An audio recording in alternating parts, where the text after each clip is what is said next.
Donc si un homme de Dieu commence à avoir aussi un cœur de chercher à faire du mal aux autres, il devient sorcier. C'est l'amour. C'est l'amour qui est notre motivation. Tu es en fait un sorcier qui te cherche du mal. Quand tu lui prouves l'amour, même s'il veut te faire du mal, il ne pourra pas.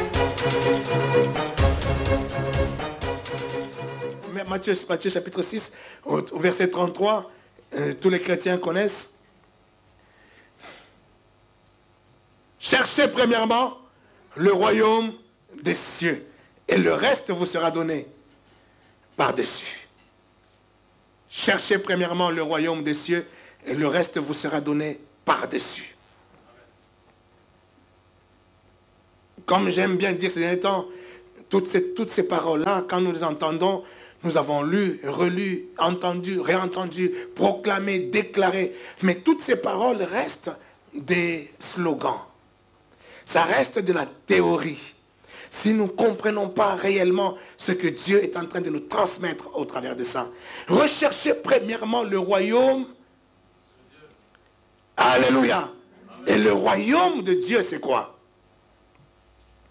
Le royaume de Dieu, nous savons que le royaume de Dieu, c'est Jésus. Alléluia.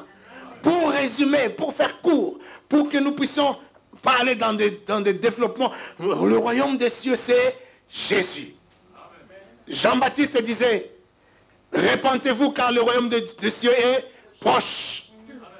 Parce que lui, il n'avait pas encore, il ne voyait pas, il ne connaissait pas encore le royaume. Pour lui, le royaume est déjà proche. Et il pouvait dire encore, répentez-vous car le royaume des cieux est déjà au milieu de vous. Alléluia. Or, celui qui était au milieu de tout le monde, des gens de sa génération, c'était le Seigneur Jésus. Et le Seigneur Jésus lui-même, il pouvait prendre le relève et dire, si allez dire à Jean-Baptiste que la parole de Dieu est prêchée, les miracles, on voit les miracles, les gens sont guéris, ça veut dire que le royaume de Dieu est déjà au milieu de vous. Amen, amen, amen. Et ce royaume, c'est Jésus. Il dit le même, le royaume des cieux, aujourd'hui il est au milieu de vous, mais demain il sera au-dedans de vous. Tout ça, il parle du royaume. Alors quand on dit rechercher premièrement le royaume, donc nous devons rechercher premièrement Jésus. Et tout le reste nous sera donné par-dessus. Aujourd'hui, les chrétiens, nous faisons des séminaires, nous faisons des conventions, nous faisons des campagnes, nous faisons toutes sortes de programmes où nous allons vous apprendre comment rentrer dans sa bénédiction, comment prendre ton mariage, comment faire ceci, comment faire cela. C'est très bien, c'est très bien. Mais si tu ne comprends pas, ou si tu ne maîtrises pas, tu ne réalises pas que nous, notre recherche à nous, c'est là d'abord le royaume, et quand tu cherches le royaume, tout le reste va te poursuivre. Le reste viendra par-dessus. En fait, le reste ne sont que des choses qui viennent accompagner le royaume. Je veux dire, toute bénédiction dont tu as besoin, elle viendra pour accompagner le royaume. Alléluia. Alléluia. Kelly, elle travaille quelque part dans son boulot. Elle a une voiture. On lui donne une voiture de service. Cette voiture-là de service, on lui donne pourquoi? Parce qu'elle travaille. Amen. Parce que premièrement, elle est là dans l'entreprise pour travailler. Et c'est parce qu'elle travaille qu'on lui donne une voiture qui l'accompagne dans son travail. Est-ce que quelqu'un me comprend? Quand tu es dans le service informatique d'une grande entreprise, la première des choses que tu arrives dans l'entreprise, parce que tu es dans le service, parce que tu vas travailler dans ce service, on prend un ordinateur, on te donne. Alors que cet ordinateur-là, beaucoup de gens cherchent à acheter, à avoir un ordinateur, ils vont même aller prendre des crédits pour avoir un bon ordinateur, mais toi, tu ne cherches pas, ou tu ne prends pas de crédit, parce que tu vas travailler, on va prendre cet ordinateur, on te donne. Est-ce que quelqu'un me comprend? Le royaume des cieux, quand tu le cherches premièrement, tout le reste devient comme des outils de travail que Dieu va te donner afin que tu accomplisses le travail du royaume des cieux, qui est le travail d'être le témoin de Dieu partout où tu vis, partout où tu travailles, partout où tu habites, dans ta famille, dans ton entourage. Quelqu'un voit ton mariage, il rend grâce à Dieu, que Dieu est merveilleux, Dieu est bon dans la vie de ma soeur, dans la vie de mon frère, parce qu'il voit ce mariage-là qui représente le royaume de Dieu. Et c'est comme ça que ce mariage viendra pour que tu puisses représenter, mais pas l'inverse. Quand toi tu vas courir derrière le mariage, et tu crois que c'est en courant derrière le mariage, comme ça tu vas glorifier Dieu. Non, tu mets la charrue devant les bœufs. Il faut mettre la charrue derrière les bœufs. Tu es en train de mettre d'abord le royaume au devant de toi, et le reste va t'accompagner. Le travail, le mariage, l'argent. Tu cours derrière l'argent. Bien-aimé dans le Seigneur, tu vas te casser les dents. Mais si tu cours derrière le royaume des cieux, l'argent va te poursuivre, parce que cet argent va venir comme un outil de travail. Alléluia. Recherchez premièrement le royaume des cieux. Recherchez premièrement Jésus. Donc tout en toi, l'objectif principal de ta vie, ça devient Jésus. Or, quand nous recherchons Jésus, qu'est-ce que nous trouvons?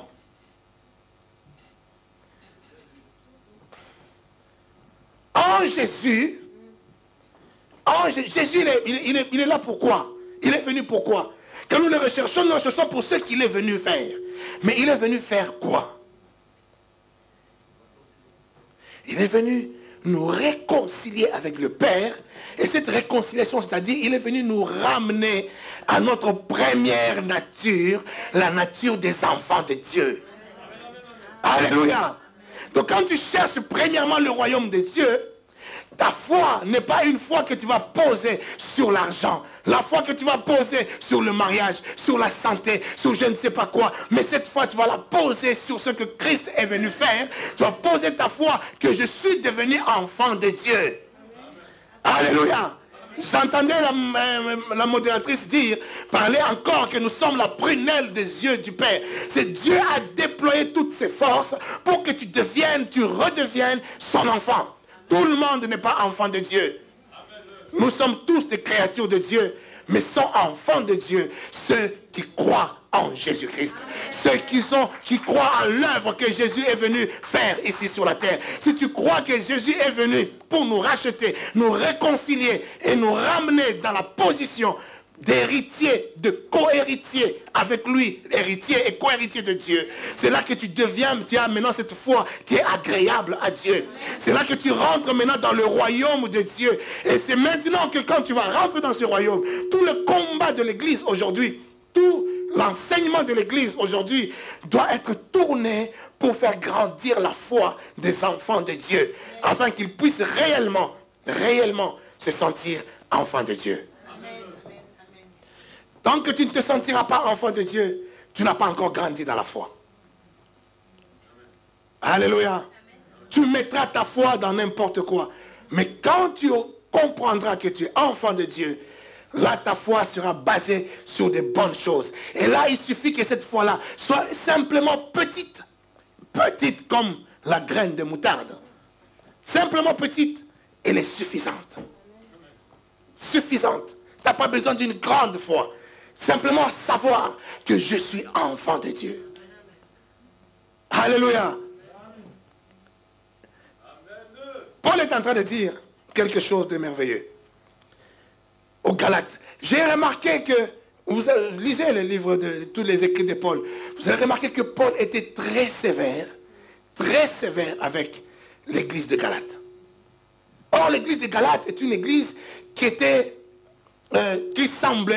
semblait mature. Une église où les gens avaient de bonnes manières, où les gens vivaient assez bien. Les gens n'étaient pas trop dans des bêtises. Mais c'est cette église-là qui énervait le plus Paul.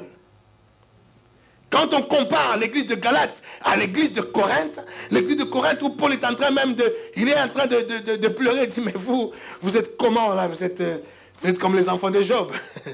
Mais cette église-là où on voit des gens qui font n'importe quoi, il y en a un qui prend la femme de son père, et l'autre qui s'enivre, qui vient à la Sainte Seine, complètement bourré, et tout ça, mais Mais tu vois, dans tout ce qu'il est en train de dire concernant cette église-là, il n'est pas en colère. Il n'est pas en colère. Il est en train de les répondre, petits enfants, vous êtes encore des bébés, je comprends que vous êtes des bébés, il faut que ce que je suis en train de vous dire, ce sont des choses que, c'est comme des biberons, vous allez boire du lait et tout ça, jusqu'à ce que vous allez grandir. Il les traite comme des enfants, il n'est pas très sévère avec eux. Mais quand il revient à Galates, regardez comment il parle au gars. Galates chapitre 3, premier verset. Galates chapitre 3, premier verset. Écoutez ce qu'il dit. Ô Galates, dépourvus de sens, qui vous a fasciné, vous aux yeux de qui Jésus-Christ a été peint. Je vais lire ce même passage en français courant.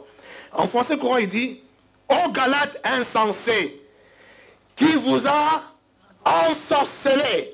On entend parler de sorcellerie. Hein? Il dit, qui vous a ensorcelé. C'est-à-dire, Paul est en train de dire la sorcellerie, ce n'est pas quand ta maman ou ton oncle ou ta tante, la nuit, elle vient te coincer dans la gorge et tu dis non, il y a ma tante qui est sorcière et tout ça. Il dit ce n'est pas ça. Pour Paul, ça c'est rien, ça c'est des histoires de bébés. Il dit non, pour Paul, la sorcellerie, c'est ce qui se passe aux Galates. Ce qui se passe dans l'église, c'est ça la sorcellerie. C'est qui vous a ensorcelé. Pourtant, c'est une claire vision de Jésus-Christ, mort sur la croix, qui vous a été présentée. Il dit, on vous a présenté clairement Jésus-Christ. On vous a présenté clairement Jésus-Christ. Mais vous, au lieu de vous attacher à ce Jésus qu'on vous a présenté, mais vous êtes en train de vous attacher aujourd'hui à la loi. Vous êtes en train de vous attacher à toutes ces choses qui sont rapportées à la loi. Il dit, mais à cause de cela, vous êtes ensorcelés. Alléluia. Ça veut dire que quand il y a un prédicateur, quand il y a un pasteur qui vous prêche la loi, il est en train de vous ensorceler. C'est-à-dire quand je viens aujourd'hui, je reviens dans mes prédications pour vous emmener à la loi, à établir les choses de la loi. Attention, la Bible dit, la loi de Moïse dit, ne fais pas ça, ne fais pas ci, ne fais pas ça, ne fais pas ci, je vous amène à la loi, je suis en train de vous ensorceler. Mais c'est ce qu'il dit. Oui. Il dit, oh Galates insensés, qui vous a ensorcelé. Pourtant, c'est une claire vision de Jésus-Christ, mort sur la croix, qui vous a été présentée. Mais le verset d'après. Je désire que vous répondiez à cette seule question. Il est clair, hein? Il est très simple. Je désire vous répondre à cette claire question. Hein? Il dit, avez-vous reçu l'Esprit de Dieu parce que vous avez obéi à tout, en tout à la loi, ou parce que vous avez entendu et cru la bonne nouvelle? Il pose et dit, je vous pose cette simple question. Vous avez reçu Jésus comment? Comment avez-vous été sauvés? Parce que vous avez observé à tous les éléments de la loi, ou parce que vous avez cru à la bonne nouvelle, c'est-à-dire Christ mort à la croix pour nous réconcilier avec le Père. Est-ce que c'est ça qui vous a fait devenir enfant de Dieu, ou c'est parce que vous avez observé toute la loi? Simple question qu'il pose. Alléluia. Mets le verset d'après. Comment pouvez-vous être aussi insensé? Ce que vous avez commencé par l'Esprit de Dieu, voulez-vous l'achever maintenant par vos propres forces? Il est en train d'expliquer tout simplement. La vie chrétienne, ce n'est pas une vie forcée. Ce n'est pas une vie où tu veux te forcer à vivre d'une certaine manière. La vie chrétienne, c'est une vie dans laquelle tu recherches premièrement le royaume des cieux. Tu recherches premièrement Jésus. Et quand tu trouves Jésus, tu comprends que Jésus vit en moi. On ne devient pas chrétien petit à petit. On est chrétien où on ne l'est pas. Est-ce que quelqu'un me comprend? On est enfant de Dieu où on ne l'est pas. On ne devient pas enfant petit à petit. Un enfant ne peut pas naître la moitié aujourd'hui, une autre moitié demain, et après demain c'est l'autre pied qui restait qui va sortir. Non, un enfant il est né une fois, pour toutes. Et quand tu es enfant, rien ne peut changer ta qualité d'enfant. Rien ne peut plus changer le fait que ton identité d'enfant de ton père ou de ta mère. Rien ne peut le changer. Ni ton père, ni ta mère, ni toi-même. Personne ne peut plus changer cela. Tu es enfant et tu le resteras à jamais.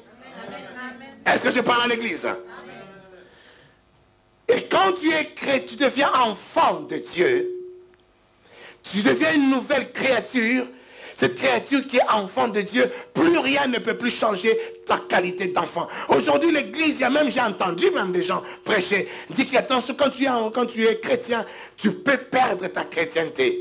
Tu peux, si tu fais trop de bêtises, si tu fais je ne sais pas quoi, trop de péchés, tu peux ne pas devenir chrétien. Bien aimé, c'est une théorie qui ne tient pas la route. Parce que la Bible est claire que nous sommes devenus une nouvelle créature, dont nous sommes devenus des enfants. Un enfant, comme on a vu dans Luc 15, avec le fils prodigue, même s'il dilapide toute la richesse de son père, et cela, il reste toujours enfant de son père. Amen. Alléluia. C'est quand l'église ne réalise pas cette position, ne réalise pas cette identité que l'église a reçue par la grâce du Père, tu ne réalises pas cela. C'est ça qui fait que tu es quelqu'un qui est en train de forcer les choses. Tu es en train de forcer dans marcher d'une certaine manière. Tu te forces, tu essaies d'observer des lois, tout ça. Mais toutes ces choses, quand tu réalises d'abord que tu es enfant, ces choses viendront tout seules. Alléluia. Est-ce que je parle à l'église? Paul, il était très sévère avec ça. Quand il était combattu pour ces choses. Parce que ces choses, c'était des choses incompréhensibles par ceux qui étaient de sa génération. Pour connaître ces choses, il a fallu être révélé par Dieu lui-même. C'est Dieu lui-même qui lui a ouvert les yeux, qui lui a fait comprendre. Il a ramené, il a ravi en esprit. Et Dieu lui a expliqué ces choses. Tu vois, quand Christ est monté à la croix, il est en train de faire quoi? Quand on l'a mis au tombeau, qu'est-ce qui s'est passé? Et quand il est ressuscité, qu'il est venu vous voir, qu'est-ce qui s'est encore passé? Mais les disciples qui étaient avec eux, ils n'avaient pas cette capacité, ils n'avaient pas cette compréhension ou cette révélation. Mais pour eux, ils voyaient simplement Christ monter à la croix, mort, ils pleurent, ils sont en souci, ils ont peur, tout ça. Et il est ressuscité, ah waouh, il est ressuscité. Mais ils ne savaient pas qu'est-ce qui était en train de se passer spirituellement parlant. Est-ce que quelqu'un me comprend? Bien-aimé dans Seigneur, il y a des choses que nous vivons même aujourd'hui.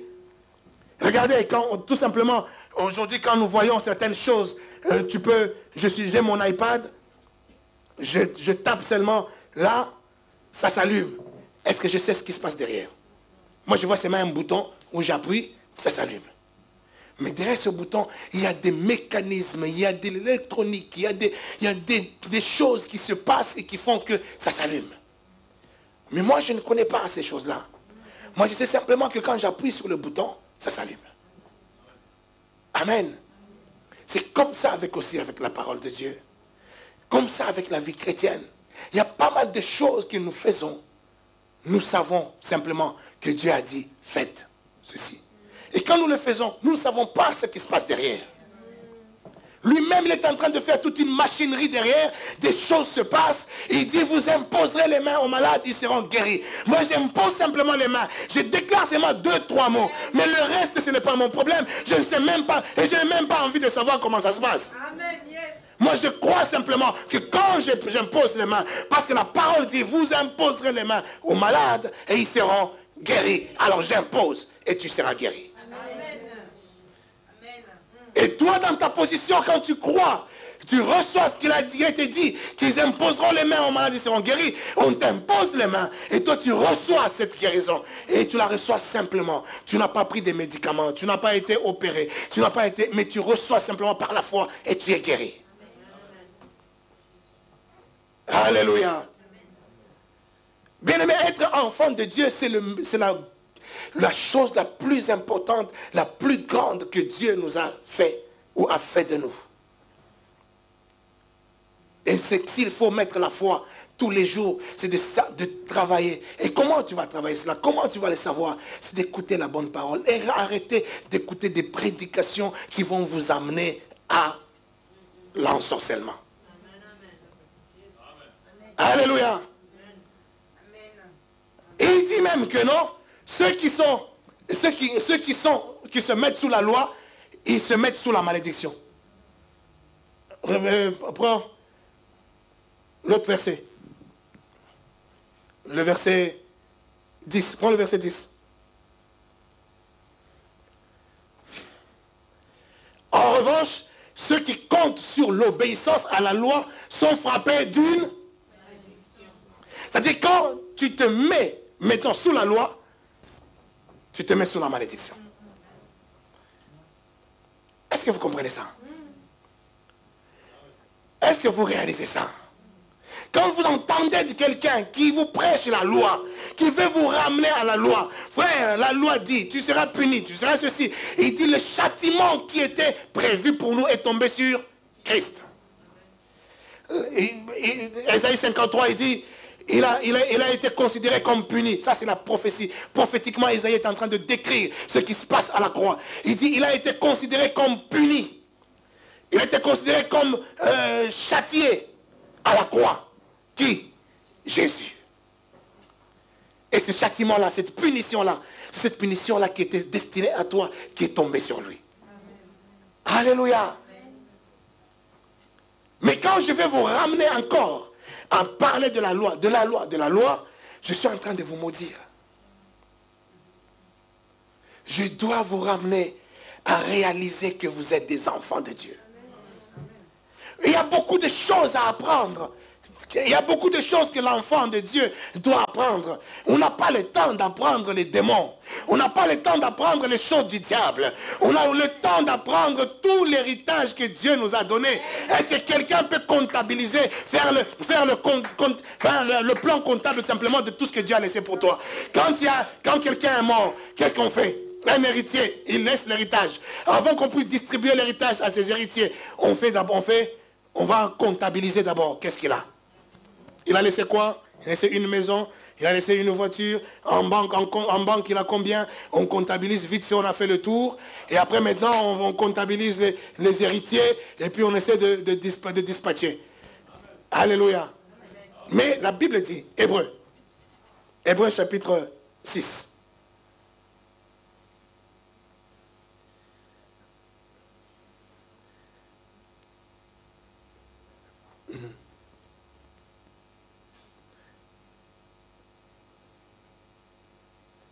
Hébreu chapitre 6.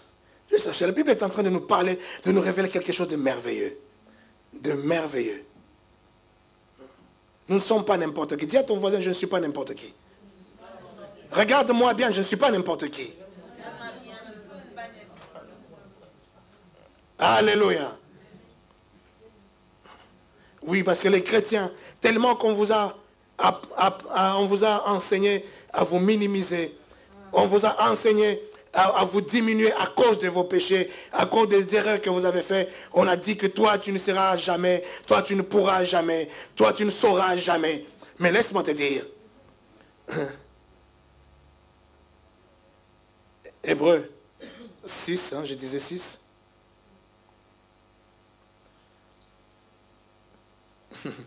Hébreu 6 est en train de nous parler justement que nous devons grandir. Nous devons laisser les éléments de ceux qui sont les enfants, les bébés, pour grandir. Alors, il dit une chose. Il dit au verset 13, il dit lorsque Dieu fit la promesse à Abraham, ne pouvant jurer par un plus grand que lui, il jura par lui-même et dit, certainement, ta postérité, certainement je te bénirai et je multiplierai ta postérité. Et c'est ainsi qu'Abraham, ayant persévéré, obtint l'effet de la promesse. Amen. Alléluia. Là, il est en train de dire à Abraham, quand Dieu a béni Abraham, en fait, il a béni pourquoi? Pour sa postérité. Il dit, je te bénis de toutes les bénédictions qu'il a béni Abraham. Il dit, c'est ta postérité qui va bénéficier de toutes ces choses. Amen. Ta postérité, ce sera l'héritier de tout ce que je suis en train de te bénir.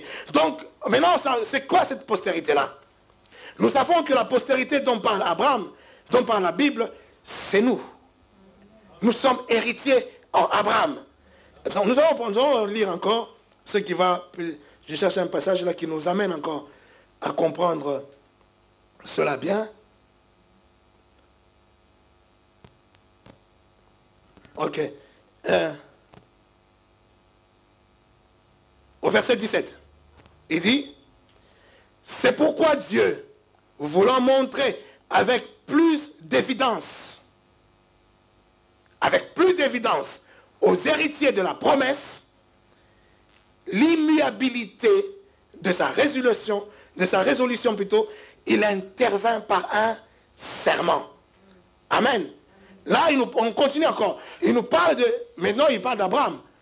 Abraham, en lui, il a béni sa postérité. Et maintenant, pour assurer, pour dire que cette bénédiction que je libère en Abraham, c'est quelque chose qui ne se discute plus. C'est quelque chose qui ne peut plus être corrompu. C'est quelque chose qui est sûr, qui est certaine. Pour cela, d'abord, il va jurer. Il va jurer au nom de qui?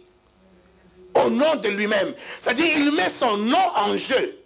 Et il dit que si ces choses-là n'arrivent pas, je ne suis plus Dieu. Alléluia.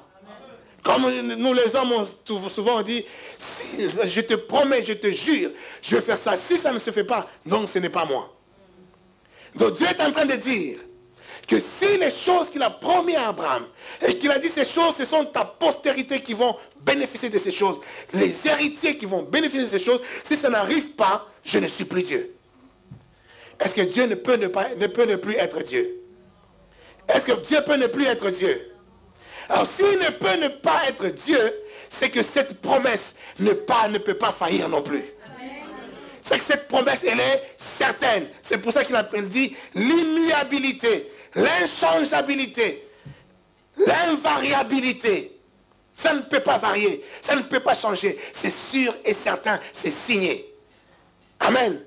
Bon, ces héritiers maintenant, c'est qui? J'avance encore, je vais chercher.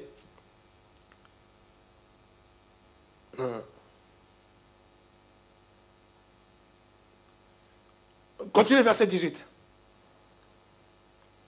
Au verset 18, il dit, afin que par deux choses immuables dans lesquelles il est impossible que Dieu mente, nous trouvions un puissant encouragement, nous dont le seul refuge a été de saisir l'espérance qui nous était proposée. Cette espérance, nous la possédons comme une ancre de l'âme, sûre et solide. Alléluia. C'est chose, c'est-à-dire Dieu est en train de parler, tout ça, c'est en train de nous amener à quoi? Il y a quelque chose que vous allez remarquer, hein. Lisez la Bible. Lisez les anciens temps dans l'Ancien Testament. Comptez-moi combien de fois on parle de démons.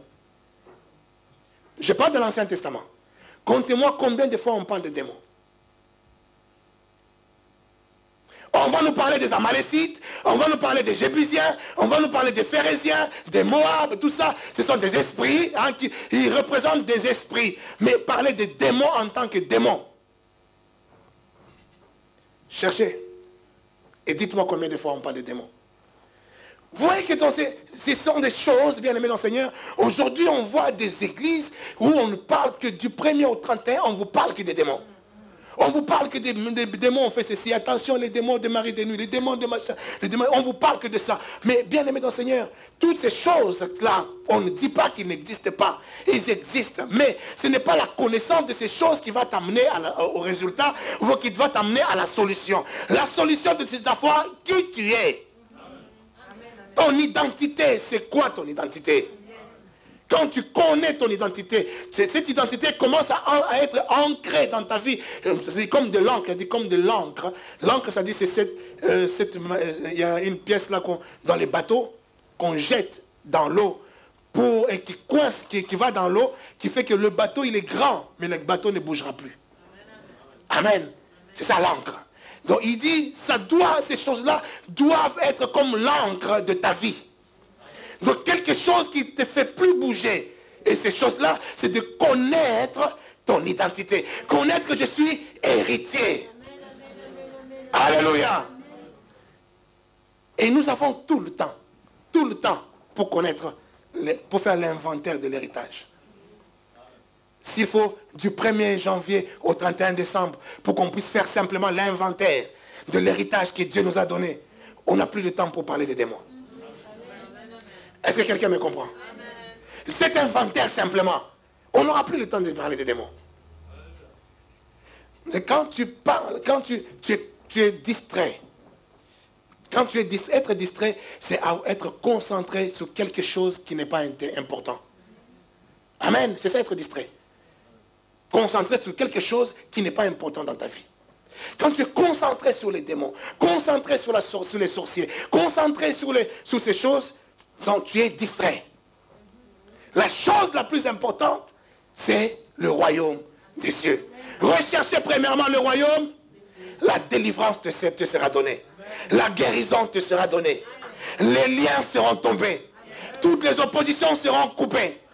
Concentre-toi simplement au royaume des cieux. Alléluia.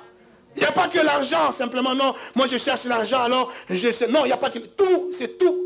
Quand tu te concentres sur le royaume des cieux, c'est ça qui devient ton obsession. Ça devient la chose la plus importante de ta vie. Tout le reste te sera donné par-dessus. Et celui qui va te détourner pour t'amener à te concentrer sur les liens de ton ancien, de ta famille, les liens d'Adam, les liens d'Ève, les liens, toutes ces choses-là, est en train de t'amener à la distraction. Alléluia. Est-ce que l'Église va sortir de cette distraction? Il faut que l'Église sorte de la distraction. L'Église commence à réaliser que Jésus en nous, nous sommes héritiers. J'aime bien quand il dit co-héritier. En fait, quand tu parles de co-héritier, il faut bien le comprendre, parce que le français aussi n'est pas très explicite.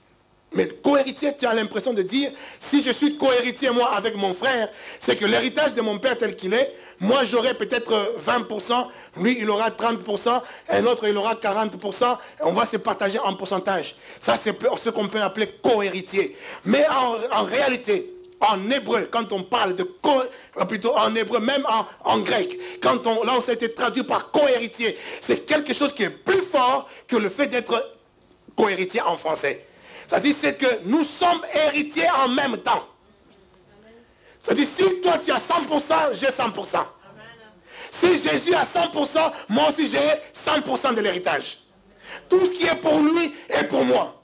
Si moi je n'ai rien, lui aussi il n'a rien. Non, tu n'as pas compris. Alléluia. Donc quand vous chantez 100% avec Jésus, il faut réaliser que 100% avec Jésus, c'est que tout ce qui est en lui est à toi. Tout ce qui est à lui est à toi. 100%. Héritier à 100%.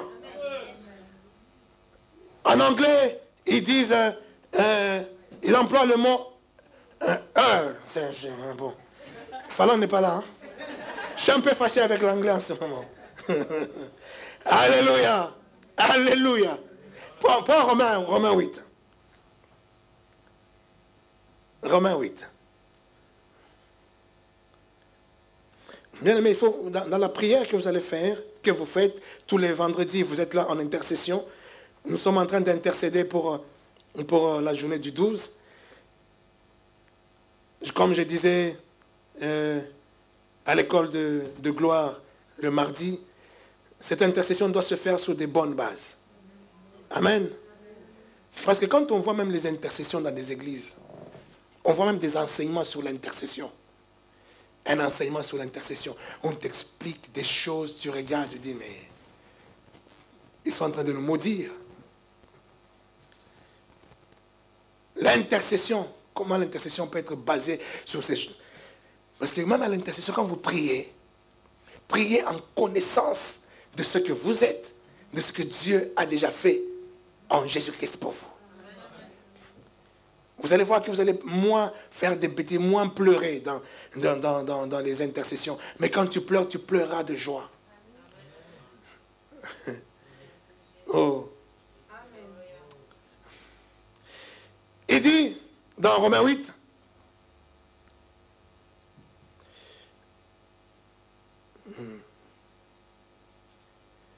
non, je voulais dire tout simplement, quand tu suis Jésus, le Saint-Esprit vient en toi, oui ou non? Mais quand on entre en prière, en intercession, tu vois, on est en train de Seigneur, Saint-Esprit, descend sur moi. Saint-Esprit, viens, couvre-moi. Saint-Esprit, remplis-moi. Il est déjà là, le Saint-Esprit. Mais sauf que quand on ne sait pas qu'est-ce que le Saint-Esprit vient faire au milieu de nous. Quand le Saint-Esprit vient, il vient faire quoi? Hein? Il vient faire quoi, le Saint-Esprit, quand il vient? C'est là qu'il est... Tu vois encore ça, c'est la distraction. On a l'impression, pour qu'on puisse savoir que le Saint-Esprit est là, donc les gens doivent tomber, les gens doivent sentir, tout ça. Et on dit, ah, le Saint-Esprit est là. Or, le Saint-Esprit, quand il vient, quand il nous a été donné, il nous a été donné pour autre chose. Il va te faire tomber peut-être, oui, mais ce n'est pas pour ça qu'il est venu. Alléluia. On dit, la Bible dit que le Saint-Esprit convaincra le monde du péché. Amen. Il convaincra qui? Le monde du péché. Est-ce que vous êtes le monde? Donc le Saint-Esprit ne viendra pas pour vous convaincre du péché. Parce que vous n'êtes pas le monde. Vous êtes des enfants de Dieu. Et vous qui avez reçu Jésus comme Seigneur et Sauveur, le Saint-Esprit vient faire quoi dans votre vie? C'est ce que Paul est en train de dire. Il dit au verset...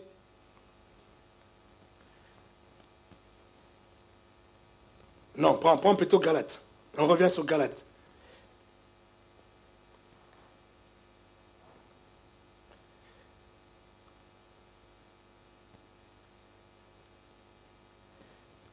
Oui, Galates chapitre 4 toujours, Galates 4, verset 6.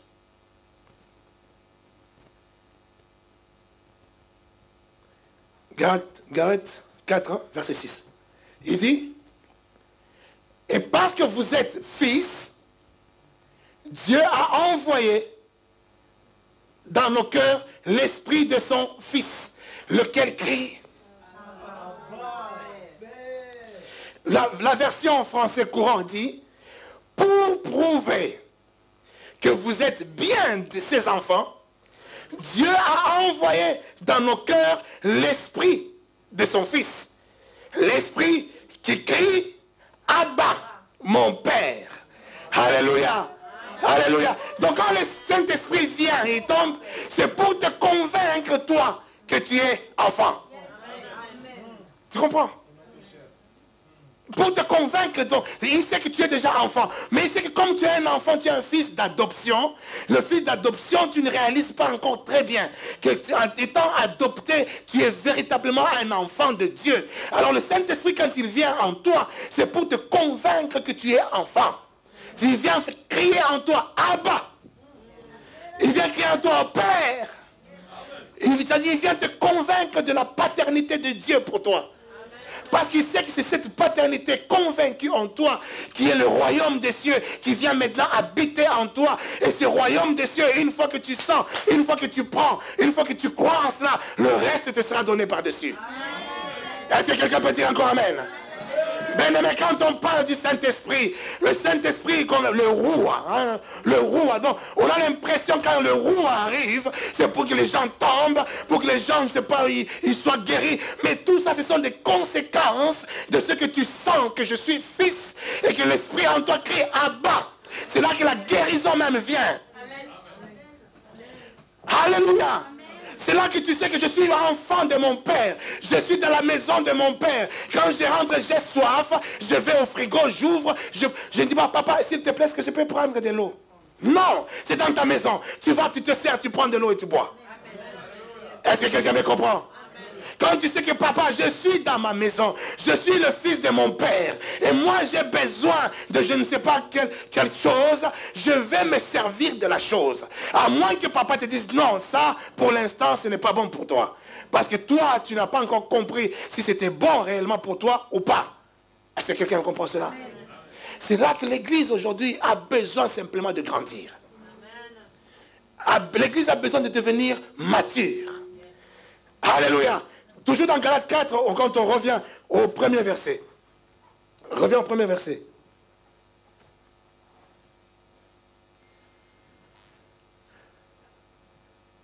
Il dit, or, aussi longtemps que l'héritier est enfant, je dis qu'il ne diffère en rien d'un esclave.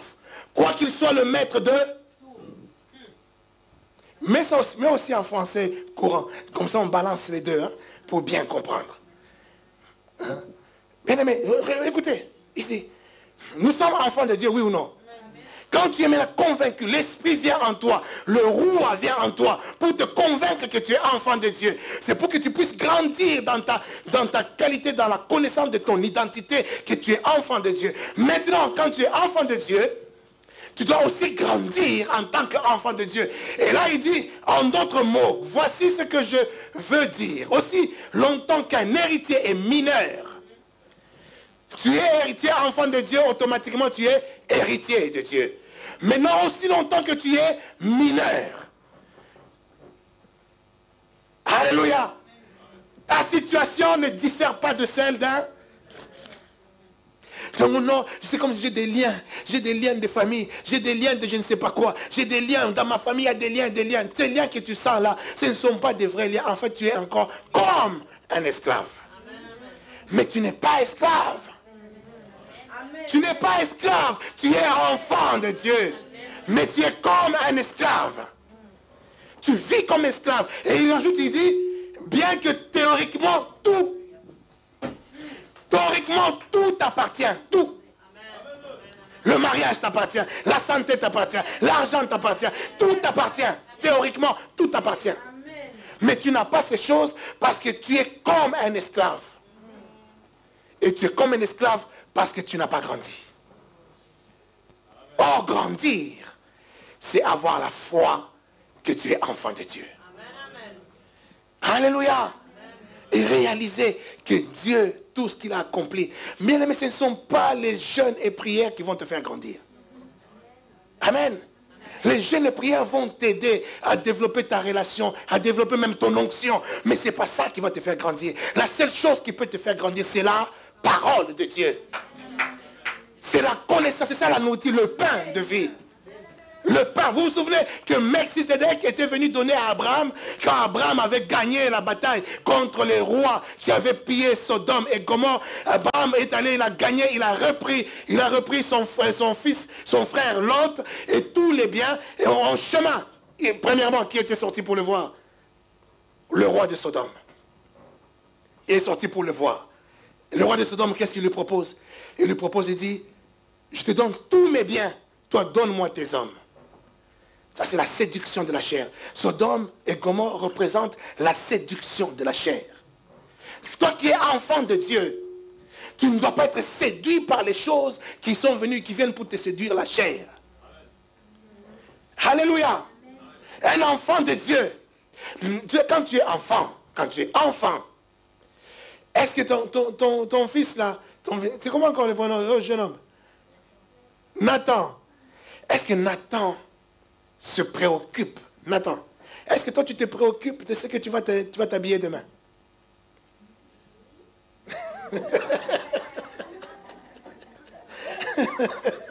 C'est toi qui achètes ça? C'est toi qui achètes les habits que tu portes? Non.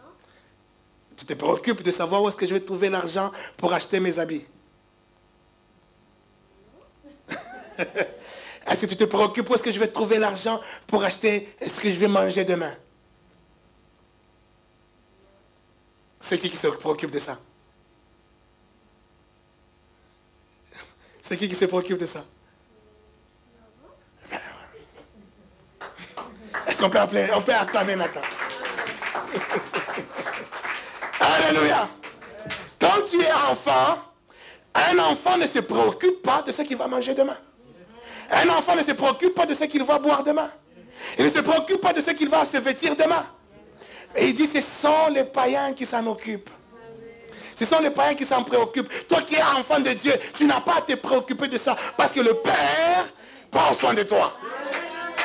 Alléluia. Le Père prend soin de toi. Mais quand tu commences à grandir dans la foi, il y a des choses qui ne seront plus vraiment des préoccupations pour toi. Tu ne vas pas commencer à pleurer parce que je manque à manger. Tu ne vas pas commencer à pleurer. Et Dieu t'amène dans cette marche, dans cette croissance, à traverser certaines situations dans lesquelles tu traverses des situations compliquées, mais tu restes dans la paix. La paix qui surpasse tout entendement. La paix qui surpasse toute intelligence. La paix de Jésus. C'est cette paix qui t'amène dans l'espérance que ce n'est pas moi, c'est le Père qui s'occupe de moi. Alléluia. C'est cette paix-là qui manque aux enfants de Dieu aujourd'hui. Tu vois, les enfants de Dieu, ils viennent à l'église tout tristes. Tristes parce que tu attendais je ne sais pas quoi, ça n'arrive pas. Tu attendais un travail, ça n'arrive pas, tu es triste. Bien-aimé dans le Seigneur, Dieu, le jour où j'avais suivi un témoignage d'un grand homme de Dieu. Un grand homme de Dieu qui est millionnaire. Aujourd'hui qui est millionnaire. Mais il expliquait qu'à telle époque, j'étais tellement endetté. Si j'ai réuni tous les dettes que j'avais pratiquement même 150 000 euros de dettes. Waouh! J'ai dit, ah bon? Il dit, mais j'étais calme. J'étais en paix. Et aujourd'hui, je suis millionnaire. Je ne sais pas, déjà même milliardaire, je ne sais pas. Il dit, même quand j'étais croulé sous mes dettes, j'étais en paix. C'est ça l'espérance. L'espérance qui t'attache à ce que le Père, papa. Tu sais, c'est mon papa qui s'en occupe. Moi, tout ce que j'ai à faire, c'est de marcher dans la foi que je suis le fils de mon Père. De grandir dans cette foi. Et si tu ne grandis pas, tu es comme un esclave. Et il dit, le verset d'après, alors que tout appartient, mais maintenant, au verset d'après, il dit, en fait, il est soumis à des personnes qui prennent soin de lui et s'occupent de ses affaires jusqu'au moment fixé par le Père. Donc, parce que tu n'as pas grandi dans la foi. Parce que quand tu entends quelqu'un te dire, non, on t'a critiqué, tu pètes les plombs. On a parlé de toi, tu déprimes. Tu es encore bébé. Tu es encore mineur. Et tant que tu es mineur, alors que tout t'appartient, mais ce sont des tuteurs qui vont s'occuper de gérer tes affaires. C'est quelqu'un d'autre. C'est d'autres personnes qui prennent soin de toi, qui vont s'occuper de toi, qui vont s'occuper de te donner juste un... Mais il y a tout un carton de biscuits ou de bonbons qui est là pour toi. Mais il te dit non, tu n'as pas le droit. Il te prend juste un bonbon, il te donne. Ça, c'est le goûter d'aujourd'hui. Ça, tu n'as pas le droit. Mais si tu étais majeur, toi-même, il te dit attends, tu en prends 4, 5 bonbons, tu bouffes. Mais le tuteur, là, il te donne un seulement. Prends un. Le reste, là, c'est pas maintenant. Parce que tu es mineur. Parce que tu ne veux pas grandir dans la foi. Tu ne veux pas grandir en tant qu'enfant. Tu veux rester bébé. Alléluia. Et grandir dans la foi, c'est s'attacher à l'espérance de toutes les choses que Dieu a préparées pour toi, a déjà fait pour toi, a accompli pour toi. Et quand tu vas dans cette espérance-là, bien-aimé dans le Seigneur, le modèle de la croissance, le modèle de celui qui est co-héritier avec nous, Christ Jésus, quand il marchait en Galilée, il arrive là, on peut se moquer de lui. Il ne va pas dire, non, comme Élie, je vais invoquer le feu. Le feu, il va consumer tout le monde qui se moque de moi. Ça, ce sont des bébés. Amen. Ça, ce sont des bébés. Aujourd'hui, on voit même des serviteurs de Dieu qui disent ces choses. Non, moi je suis homme de Dieu, moi je suis serviteur. Bien aimé, vous savez, les hommes de Dieu qui étaient au temps, l'église primitive, l'église de Pierre, Jean et tous ces gens-là, c'était des gens dangereux. Très dangereux. Dangereux pour deux choses. Dangereux d'un côté parce que ils savaient ce qu'ils sont. Eux, ceux qui connaissent, ceux qu'ils prêchaient, ceux qu'ils faisaient, ils s'étaient à battre de ceux qu'ils ont vus, ceux qu'ils ont touchés, ceux qu'ils ont palpés. Et c'est-à-dire pour eux, il n'y avait pas de doute. Ils ont vu Jésus réveiller quelqu'un qui était mort. Ils ont vu, et ils ont entendu, il leur a dit, ce que je fais, c'est rien. Vous ferez plus que moi. Et là, quand ils se trouvent devant des situations, ils ne se posent même pas de questions. Il nous a dit, et lui quand il faisait, on ne voyait pas qu'il a pris telle branche, tel truc, tel machin, telle huile, il a badigeonné, il a invoqué, il a fait des mystiques, et puis il a mis... Non, il dit seulement, lève-toi et marche. Ta foi t'a sauvé. Il dit, nous ferons aussi pareil. Et ils ont fait pareil, et ils ont obtenu des résultats. Mais cela a donné une capacité qui sont devenus dangereux. Dangereux. C'est-à-dire, si il se met en colère, mais les choses vont bouger, parce qu'avec ce qu'il sait qu'il est, C'est comme ça qu'Ananias et Saphira sont morts. Alléluia. Parce que s'il sait que non, moi, on ne vient pas me mentir. Toi, tu viens me mentir, moi. Et puis bon, il fait semblant comme si, il dit, pourquoi tu mens au Saint-Esprit? Est-ce que Ananias et Saphira, pour eux, ils mentaient au Saint-Esprit? Qui peut dire ici, non, moi, aujourd'hui, je vais mentir au Saint-Esprit? Mais il faut être fou. Personne ne peut le dire. Donc pour Ananias et Saphira, ils étaient en train de mentir à Pierre. Mais Pierre dit, pourquoi tu mens au Saint-Esprit? Donc lui, il se prend pour le Saint-Esprit. Il se dit, c'est moi le Saint-Esprit. Pourquoi tu me mens? Et Ananias mort sur le champ. Ça, c'est la colère de l'homme. Cette colère-là qui touche, qui monte maintenant dans l'onction qui est sur lui, l'onction dont il a lui la foi que j'ai l'onction. La colère déclenche la mort de quelqu'un. Mais ce n'était pas des modèles, ça. Alléluia. Amen. Les apôtres, les disciples ne sont pas des modèles. Le seul modèle, c'est Jésus. Lui, quand on s'est moqué de lui, il a dit, on lui a proposé même qu'on invoque le feu, qu'il puisse consumer toute la Samarie. Ils sont en train de se moquer de nous.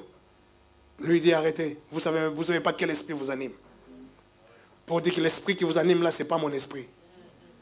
Mon esprit à moi, c'est que cette Samarie-là, je vais la sauver.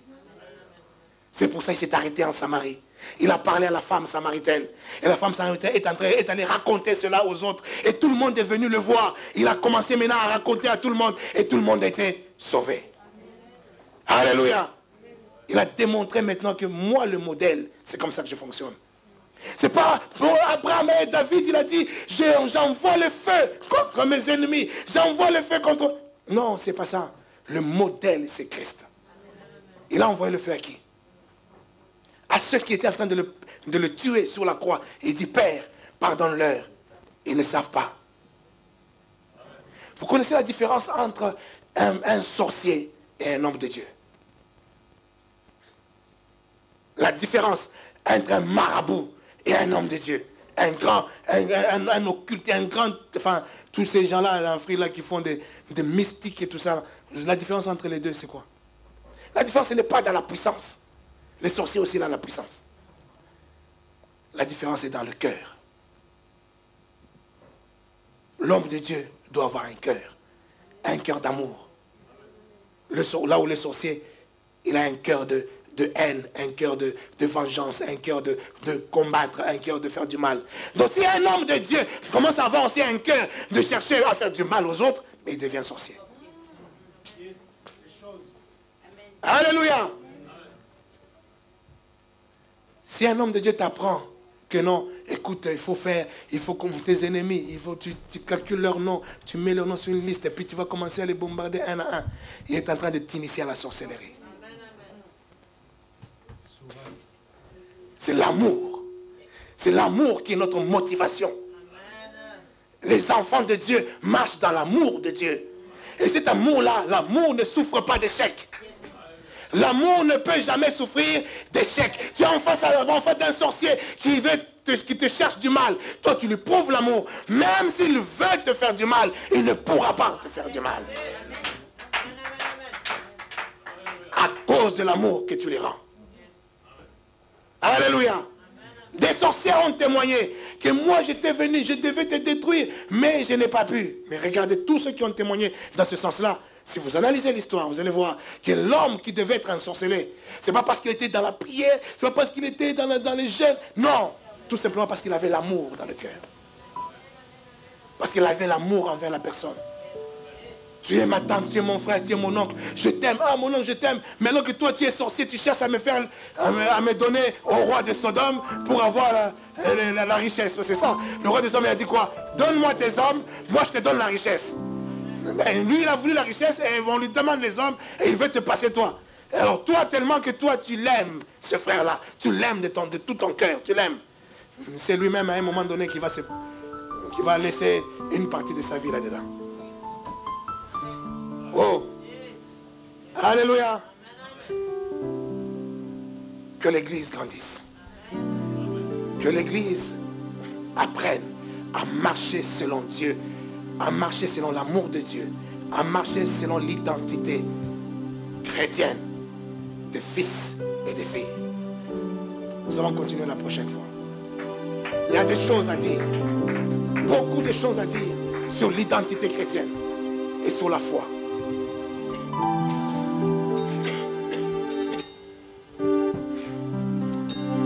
Alléluia. Père de gloire éternelle, Dieu des armées, Seigneur, après avoir entendu cette parole, laisse que cette parole puisse descendre dans le cœur. Que ton Esprit Saint vienne convaincre nos cœurs que nous sommes fils. Fils du Dieu très haut que tu es, le Père de notre Seigneur Jésus-Christ. Que nous sommes devenus en Jésus-Christ tes enfants, Seigneur. Saint-Esprit, amène-nous dans cette connaissance. Amène tes enfants dans cette croissance dans la foi. Amène-nous, Seigneur, à chercher premièrement le royaume de notre Seigneur Jésus. Le royaume de ton Fils bien-aimé, en qui tu as mis toute ton affection. Amène-nous à savoir, Seigneur, à comprendre que tu as mis en nous toute ton affection, Seigneur. Que nous puissions marcher, Seigneur, de gloire en gloire, de victoire en victoire, de succès en succès, et des témoins du royaume, des témoins de ton royaume, Seigneur, du royaume de ton Fils bien-aimé, du royaume de la lumière, à régner dans ce monde de ténèbres, à régner sur la maladie, à régner sur les malédictions, à régner sur toute adversité diabolique, satanique. Tu nous as donné l'autorité et le pouvoir. Seigneur, emporte-nous, Seigneur, dans la foi. Emporte-nous chaque jour, Seigneur. Que chaque jour soit pour nous une révélation nouvelle.